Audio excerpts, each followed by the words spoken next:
ಎಲ್ಲರಿಗೂ ನಮಸ್ಕಾರಗಳು. ಇವತ್ತಿನ ವಿಡಿಯೋನಲ್ಲಿ ನಾವು ಕನ್ನಡ ವರ್ಣಮಾಲೆಯಲ್ಲಿ ಎಷ್ಟು ವಿಧ ಸ್ವರಗಳು, ವ್ಯಂಜನಗಳು, ಯೋಗವಾಹಗಳಲ್ಲೂ ನಿಮ್ಗೆ ಗೊತ್ತಾ? ಸ್ವರಗಳಲ್ಲಿ 3 ವಿಧ. ಅವು ಯಾವುವು ಅಂತ ನೋಡೋಣ ಬನ್ನಿ.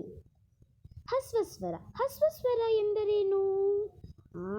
ಹೌದು, ಹಸ್ವಸ್ವರ ಎಂದರೆ ಒಂದು ಮಾತ್ರೆಯ ಕಾಲದಲ್ಲಿ ಉಚ್ಚರಿಸುವ ಅಕ್ಷರಗಳೇ ಹಸ್ವಸ್ವರ. ಉದಾಹರಣೆ ಆ, ಈ, ಉ, ರು, ಎ, ಓ. ಇವು 6. ದೀರ್ಘಸ್ವರ. 2 ಮಾತ್ರೆಯ ಕಾಲದಲ್ಲಿ ಉಚ್ಚರಿಸುವ ಅಕ್ಷರಗಳು ದೀರ್ಘಸ್ವರ. ಉದಾಹರಣೆ ಆ, ಈ, ಉ, ಎ, ಐ, ಓ, ಔ. ಇವು 7. ನೆಕ್ಸ್ಟ್ ಪ್ಲುತಸ್ವರ. ಪ್ಲುತಸ್ವರ ಎಂದರೇನು? ಹೌದು, ಪ್ಲುತಸ್ವರ ಎಂದರೆ 3 ಮಾತ್ರೆಯ ಕಾಲದಲ್ಲಿ ಉಚ್ಚರಿಸುವ ಅಕ್ಷರಗಳೇ ಪ್ಲುತಸ್ವರ.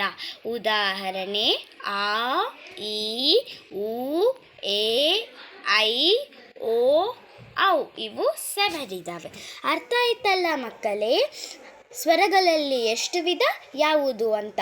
ನೆಕ್ಸ್ಟ್ ವಿಡಿಯೋನಲ್ಲಿ ನಾವು ವ್ಯಂಜನಗಳಲ್ಲಿ ಎಷ್ಟು ವಿಧ ಅಂತ ನೋಡೋಣ. Thank you. Have a nice day. ನನ್ನ ಚಾನಲನ್ನು ಸಬ್ಸ್ಕ್ರೈಬ್ ಮಾಡಿ. ಬಾಯ್.